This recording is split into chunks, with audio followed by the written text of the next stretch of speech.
Oke, kita mulai ya. Hari ini kita bakal ngobrolin sesuatu yang kayaknya kita semua pernah ngerasain atau lihat deh, kesombongan. Tapi kita nggak akan bahas ini sebagai dosa kuno yang jauh di sana. Nggak, kita akan lihat ini sebagai tantangan zaman sekarang yang relevan banget sama kehidupan kita sehari-hari, apalagi di dunia digital. Yuk, kita bedah bareng-bareng.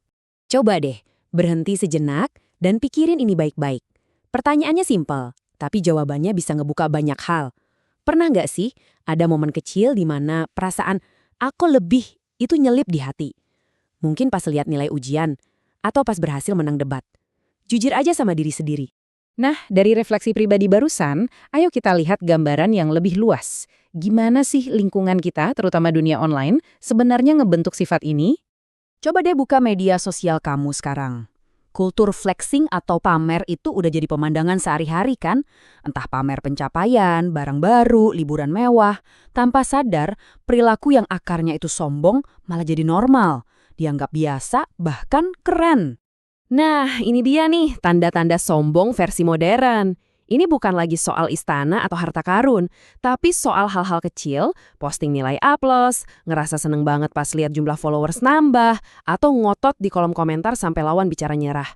Dan yang paling sering, susahnya bilang, iya maaf aku yang salah. Gimana? Ada poin yang terasa dekat banget nggak? Oke, sekarang kita geser sedikit ya. Dari ngobrolin soal sosial media, kita coba lihat dari sisi yang lebih dalam lagi. Kenapa sih sombong ini bukan cuma soal sifat jelek aja? Kenapa ini jadi sesuatu yang punya konsekuensi spiritual yang serius banget? Coba kita resapi bareng-bareng kalimat ini. Ini bukan sekedar larangan loh. Ini pernyataan tentang apa yang Allah tidak sukai. Bayangin sebuah penolakan langsung. Ini nunjukin kalau sifat sombong itu berlawanan total dengan apa yang dicintai oleh pencipta kita. Kalau yang ini, wow, perhatiin ukurannya, sebesar zarah. Itu tuh kecil banget, kayak setitik debu yang hampir gak kelihatan. Tapi dampaknya gede banget.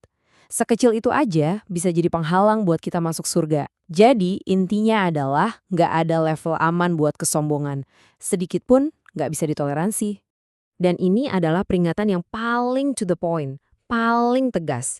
Ini seolah-olah ngasih tahu kita kalau kesombongan itu pada dasarnya adalah pemberontakan. Kayak kita lagi nantangin Tuhan. Dan konsekuensinya dijelaskan dengan sangat jelas, tanpa basa-basi. Oke. Setelah dengar peringatan-peringatan tadi, mungkin ada yang ngerasa, waduh ngeri juga ya. Tapi tenang, jangan pesimis dulu. Karena selalu ada jalan keluar. Sekarang kita akan fokus ke solusinya, bagian yang ngasih kita harapan dan kekuatan.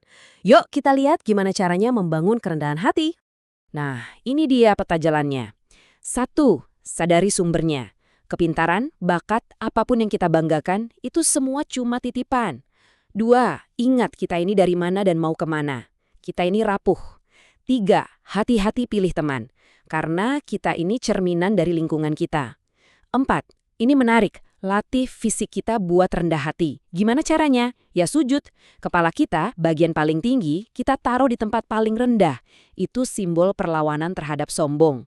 Dan kelima, yang terakhir, jadikan ini kebiasaan. Tiap malam, cek hati kita.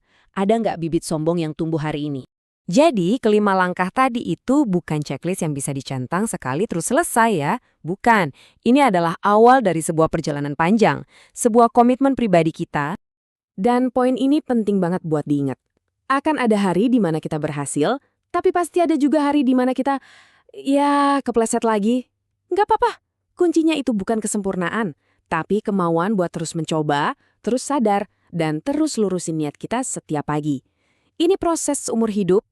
Jadi inilah pertanyaan terakhir buat kamu.